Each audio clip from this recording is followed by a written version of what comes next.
Kalau dulu kan ngerasa berdosa ya kayaknya ya, masa pengen enjoy makan sih, yang penting anak dulu kali. Padahal itu juga penting loh buat kesehatan kita gitu kan, bukan cuma fisik tapi kesehatan mental juga gitu. Aku sih sebenarnya nggak pernah ngebebanin mereka untuk tanggung jawab dong sebagai kakak tuh, nggak pernah. Jadi mereka tuh aku nggak menuntut mereka untuk ngalah sama adiknya gitu tuh, nggak ada kalau di rumah kita gitu.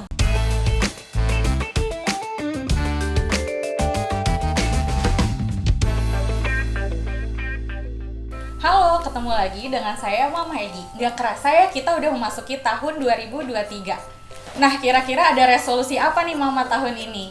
Bicara soal resolusi, hari ini popmama.com akan ngobrol bareng Mona Ratuliu sebagai Millennial Mama of the Month edisi Januari 2023. Kira-kira setahun ke depan Mona ada resolusi apa ya, Mah? Eits, tunggu dulu. Sebelum kita ngobrol bareng Mona, jangan lupa like, komen, dan subscribe YouTube channel popmama.com. Halo Mama Mona, apa kabar? Baik, alhamdulillah. Lagi sibuk apa aja nih sekarang? Sibuk, mostly sih tetap sibuk sama anak-anak ya di rumah ya. Cuma sekarang udah mulai activity seperti sedia kala ya. Udah ada film, ada series juga. Terus masih apa ya, keliling-keliling lah. Masih ada beberapa acara-acara juga. Dikenal sebagai mama yang inspiratif. Nah, Mona tuh kegiatannya emang banyak banget. Tapi Mona juga kan punya beberapa anak nih. Ada 4 orang anak ya. 4+1 ya sekarang 4 ya. plus 1. Ada plus satunya. Gimana nih? Bisa diceritain nggak rasanya jadi mama dengan beberapa anak? Nggak pernah kebayang sih punya anak lebih dari 3 ya sebelumnya ya, tapi ternyata ada 4 plus 1 lagi, ada Balin sekarang. Jadi ya memang aku sih sebenarnya seneng ya sama anak-anak. Jadi walaupun waktu itu punya anak 3, tetap kalau weekend tuh ponakan-ponakan tuh ngumpul semua di rumah gitu. Jadi kalau misalnya aku lagi story ya, Mbak rumahnya rame mulu setiap hari kayak begitu ya, nggak pernah ada heningnya. Emang nggak pernah ada heningnya. Mungkin buat yang suka rame, chaos banget gitu rasanya ya rumahku kali ya. Cuma aku emang seneng sih ya, seneng rumah tuh rame terus kan, rasanya tuh kayaknya jadi hangat gitu. Terus ada bayi tuh buat aku malah jadi kayak ada lemnya gitu, karena anak-anakku yang 3 kan udah ada yang preteen, ada yang ABG, terus ada yang dewasa muda juga gitu, udah sendiri-sendiri, udah masing-masing sama teman-temannya. Main sama teman-temannya, keluar gitu kan, diajak ngobrol juga ya cuma gitu-gitu aja. Tapi begitu ada adeknya nih kayak lem gitu ya, semuanya tuh jadi kayak kumpul lagi di satu ruangan gitu ya, ngobrol lagi. Jadi buat aku walaupun kayaknya rame terus tuh hangat gitu suasananya. Kayak waktu keluarga itu jadi kumpul-kumpul lebih banyak. Lebih gitu. banyak Terus kumpul keluarga. Ya? Benar, lebih banyak banyak juga kali ya, maksudnya di hari gini, di usia segini pokoknya malah lebih hangat suasananya. Iya, nggak nyangka. Kemarin karena udah sempet tuh ngerasain yang aduh udah masing-masing banget deh gitu ya. Anak-anak udah sama temennya masing-masing gitu. Susah banget diajak kumpul ngobrol bareng tuh, susah. Ada aja, tunggu dulu nih aku lagi sama temenku, aduh aku lagi kerja kelompok, aku lagi UTS gitu. Kayaknya susah banget diajak kumpul bareng. Tapi sejak ada adiknya tuh nggak disuruh juga kayaknya udah ninggalin gadget masing-masing gitu ya, karena pengen gangguin, pengen isengin. Apalagi misalnya kita ada di ruang tamu nih sama 2 bayi gitu ya, terus mereka rame banget riuh, pasti kakaknya tuh kayak magnet kan ya. Kakaknya jadi langsung datang, ada apa sih gitu kok rame banget, terus jadi ikutan gabung gitu, seneng sih, happy. Oke, tapi namanya banyak orang di rumah, banyak anak, kayak mustahil ya kalau misalkan nggak ada stresnya sama sekali. Pernah dong pasti ya. Pernah. Apalagi kegiatan juga banyak banget kan? Iya betul, kegiatan banyak banget ya, chaos-chaosnya ada lah ya. Cuma ya aku sih mencoba menikmati aja. Sebenarnya paling chaos sih Numa dan Balin nih kalau misalnya lagi sakit bareng gitu, atau lagi rewel bareng, atau ngantuk bareng terus rewelnya bareng, itu sih sebenarnya chaosnya. Kalau satu persatu aja yang rewel nggak masalah, aku bisa menikmati gitu. Karena aku tahu banget, karena udah punya anak yang udah remaja dewasa ya, jadi kita tahu banget kalau waktu tuh cepat berlalu. Mereka tuh masa-masa balitanya tuh cepet banget. Terus langsung berubah, jadi udah ganti lagi. Bener, udah ganti lagi. Jadi aku sangat menikmati sih rewel-rewelnya mereka tuh, aku nikmatin banget. Cuma memang chaos kalau lagi pas barengan. Kayak waktu itu tuh aku kan nggak pernah ya punya anak jaraknya deket tuh, nggak pernah. Mereka selalu kayak beda 5 tahun, beda 3 tahun gitu. Terus kita waktu itu pernah bawa Numa dan Balin vaksin bareng. Terus pas pulang sakitnya bareng. Waduh, itu chaos banget sih di rumah, karena kan kita nggak bisa ambil suster nih gitu, karena kita tinggal di apartemen dan mendadak nambah anak gitu. Akhirnya ya udah pakai support system yang ada di rumah aja untuk ikutan bantu-bantuin. Makanya kalau dua-duanya pas rewel bareng tuh susah gitu. Jadi ya udah pelan-pelan belajar, oh punya anak deketan tuh emang mesti diakal-akalin ya, gimana caranya supaya mereka tuh nggak tiba-tiba jadi rewel bareng-bareng gitu deh. Kan kita tahu ya kalau anak satu tuh pasti kayak capek banget, rentek Iya. banget di badan ya kan. Nah kamu sendiri tuh gimana sih Mama Mona nih, pengen tanya sama Mama Mona ya, gimana caranya untuk jaga kesehatannya Mama Mona, karena sampai sekarang tuh Mama Mona tuh kayaknya seger terus gitu loh, kayaknya tuh pengen deh nih kayaknya walaupun keluarga rame yang diurusin banyak tapi tetap sehat terus. Mungkin aku udah ikhlas kali ya menerima bahwa aku bukan super mom. Kalau dulu tuh kan kayak semuanya pengen dikerjain sendiri gitu, pengennya jagain anak sendiri gitu ya, nggak pakai suster. Pernah tuh ada masa-masa itu, gak usah ada yang bantuin, aku mau jagain anakku sendiri gitu. Tapi ternyata emang nggak bisa, memang mesti ada support system, mesti bagi-bagi tugas juga gitu ya ke suami gitu, titip anak dong, aku mau tidur kayaknya ngantuk banget semalam, rumah rewel misalnya gitu. Itu tuh mesti punya keberanian gitu ya untuk mengakui kalau kita tuh capek gitu kan ya, terus minta bantuan sama orang lain. Itu tuh ternyata bantu banget sih untuk bisa nguber tidur yang ya walaupun gak cukup amat ya, tapi tidur ayam kata orang tuh ya. Iya ya, tapi setidaknya ada istirahatnya gitu. Terus nitipin anak-anak untuk, buat aku sekarang lebih mudah tuh untuk nitipin anak supaya aku bisa enjoy makan. Kalau dulu kan ngerasa berdosa ya kayaknya ya, masa pengen enjoy makan sih, yang penting anak dulu kali. Padahal itu juga penting loh buat kesehatan kita gitu kan, bukan cuma fisik tapi kesehatan mental juga gitu. Terus nikmatin waktu agak lebih lama untuk mandi, untuk merawat diri gitu-gitu tuh sekarang udah tahu kalau itu penting. Jadi nggak lagi ngerasa berdosa untuk nitipin anak-anak hanya untuk sekedar merawat diri, karena itu ternyata bukan cuma sekedar ya, tapi juga bisa bikin kita jadi lebih sehat dan bisa enjoy keadaan di rumah apapun situasinya kan. Kalau kitanya fisiknya sehat, terus tidurnya juga cukup gitu, mentalnya juga sehat, punya waktu buat diri sendiri.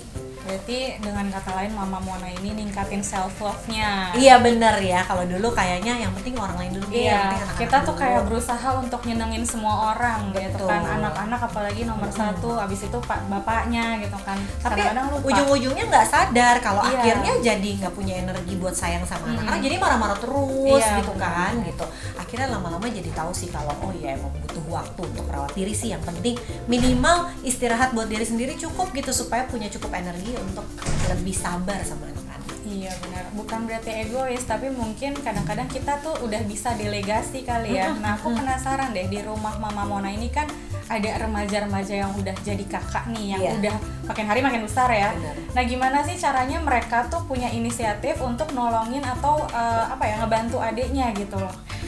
Aku sih sebenarnya nggak pernah ngebebanin mereka untuk tanggung jawab dong sebagai kakak, tuh nggak pernah. Jadi mereka tuh aku nggak menuntut mereka untuk ngalah sama adiknya gitu tuh nggak ada kalau di rumah kita gitu. Mereka hanya butuh fokus untuk dirinya sendiri. Tapi aku akan happy banget kalau pedulinya mereka udah tumbuh ngelihat bundanya kerepotan terus menawarkan bantuan. Aku akan sangat memberikan apresiasi sama makasih ya udah bantuin bunda, karena Mas Raka bunda jadi bisa makan, karena Mas Raka bunda jadi misalnya karena Nala Numa dititipin ke Nala bunda jadi bisa mandi. Aku akan kasih apresiasi supaya mereka tuh tahu kalau oh ternyata dengan begini aku udah membantu bunda gitu. Tapi untuk menuntut jagain dong adiknya gitu supaya adiknya nggak jatuh, kasih contoh yang baik dong buat adiknya, itu tuh aku nggak memberikan tanggung jawab kayak gitu sama anak-anak. Aku pengennya itu tumbuh dari dirinya mereka sendiri aja gitu kan. Karena aku sadar banget bahwa tanggung jawab untuk ngasuh dan didik anak tuh tanggung jawab orang tuanya, jadi bukan tanggung jawab kakaknya gitu. Cuma aku biasanya akan minta bantuan sih sama mereka, misalnya Mas kamu lagi ngapain, boleh nggak nitip Numa bentar, bunda mau mandi. Kalau dia menolak pun nggak apa-apa gitu. Aduh bun aku lagi tuh ada PR banyak nih, atau bun aku lagi ngobrol sama temanku nih, itu nggak apa-apa banget gitu. Tapi aku akan sangat kasih apresiasi kalau mereka mau bantuin.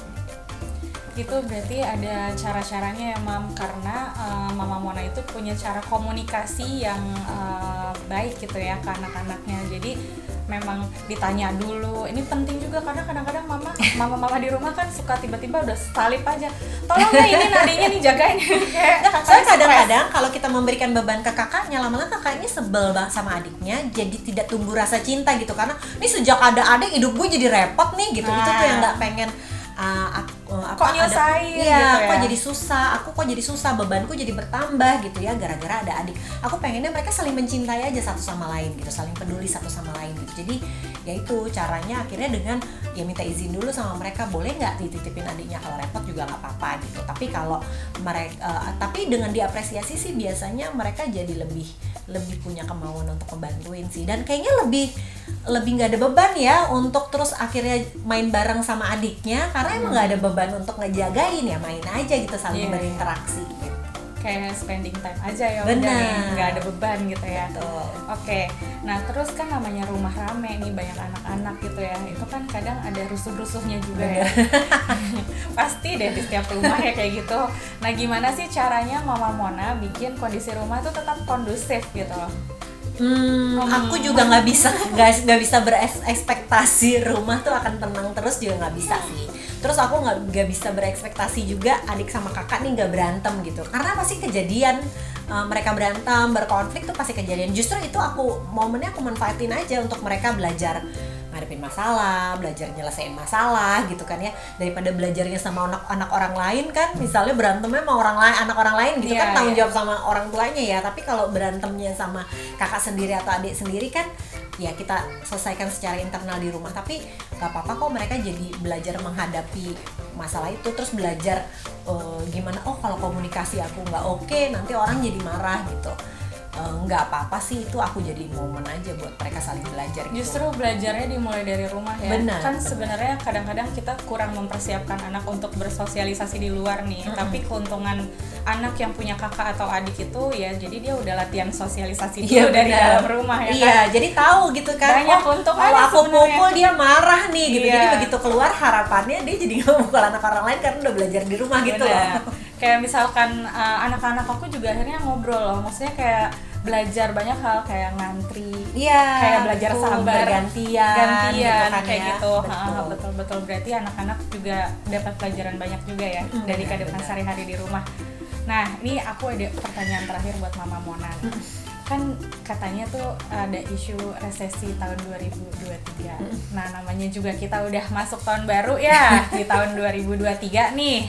Kira-kira apa sih persiapan Mama Mona, dan kira-kira aku penasaran nih, komunikasi Mama Mona dengan suami itu seperti apa untuk menghadapi tahun ini gitu. Kita udah ngobrol-ngobrol ringan aja sih sebenarnya tentang resesi ke depan ya. Kita mungkin udah beberapa kali ngadepin krisis ekonomi gitu sebelumnya gitu. Terus alhamdulillah bisa dilewati. Cuma katanya resesi ini adalah satu hal yang baru buat dunia. Mungkin kalau pandemi kemarin gak terjadi, kita akan overthinking banget kali ya tentang resesi ini. Tapi belajar dari pandemi kemarin, akhirnya kita mikir seberat apapun situasinya, kita nih makhluk yang bisa beradaptasi loh gitu. Kita nggak tahu nih resesi ke depan ini akan jadi hal yang seperti apa juga belum kebayang-kebayang banget, walaupun udah beberapa kali misalnya nonton tayangan-tayangan edukasi tentang si resesi ini gitu. Ya udah, akhirnya kita hadapi aja dengan apa yang ada sekarang gitu ya. Sekarang paling kita belajar dari pandemi kemarin ya, kita nggak boros-boros banget gitu ya, banyak kayak yang ngerem lalu banyak-banyak ngerem gitu. Cuma ya memang terutama buat aku ya, dan buat keluarga kita agak sulit juga ya, karena kan kita nih lagi renovasi rumah. Oh ya, oke. Karena apartemen ini udah nggak cukup banget buat anak sebanyak itu, jadi kita mesti pindah ke rumah. Ya gimana ya, mesti nahan-nahan cash tapi mesti renovasi rumah, ya udahlah bismillah aja ya. Yang penting prioritasnya sekarang anak-anak punya tempat tinggal yang nyaman, apalagi si ABG ini kan udah ada 3 ya. Ada yang dewasa, ada yang ABG gitu, butuh ruang-ruang yang lebih private, yang nggak melulu dengerin adiknya teriak-teriak terus gitu ya. Jadi ya udah, kita prioritas renovasi rumah dengan resiko gimana nih resesi ke depan ya. Ya bismillah deh, kalau aku sih optimis ya. Apapun kejadiannya, kita makhluk yang pastinya bisa beradaptasi dan pasti ada peluang lah di situasi apapun gitu. Oke, mudah-mudahan nih ya Mama Mona lancar. Amin. Semuanya Ya yang ampun, udah amin. diusahain tahun ini, semoga rencana-rencananya lancar, Benar. Buat semua sehat keluarga terus. juga semoga aman ya situasinya. Iya, ke betul depan, betul. ya. Yang penting kuncinya tadi ngerem kali ya. Kalau masih bisa ngerem. Betul, sama satu lagi sih, maksudnya apapun situasinya, seberat apapun situasinya, ini kan ada dua angle yang bisa dilihat ya, sebagai ini musibah atau berkah ya buat kita. Karena pasti ada dua sisi, kayak pandemi kemarin, aduh nggak bisa keluar, nggak bisa aktivitas, pemasukan berkurang segala macam. Tapi kan kalau dilihat dari sisi berkahnya, ada juga kita jadi sama-sama terus serumah gitu ya. Lebih intimate ya. Intimate, sering ketemu keluarga ya. Mudah-mudahan kedepannya apapun situasinya ada berkah-berkah juga yang bisa kita rasain. Dan mungkin pandemi kemarin udah kasih modal ke kita nih di sama anggota keluarga, udah lebih kompak kali ya. Benar. Lebih solid buat ngadepin apa lagi. Situasi apapun. Iya betul. Itu dia tadi obrolan kita bareng sama Mama Ratuliu, seru banget. Nah, mudah-mudahan sehat selalu ya Amin, sekeluarga. sehat-sehat juga semuanya ya. Oke Mama, jangan lupa saksikan video-video popmama.com dan baca juga Millennial Mama of the Month edisi Januari 2023. Ada Mama Mona Ratuliu. Jangan lupa dibaca semua di popmama.com. Sampai jumpa. Bye.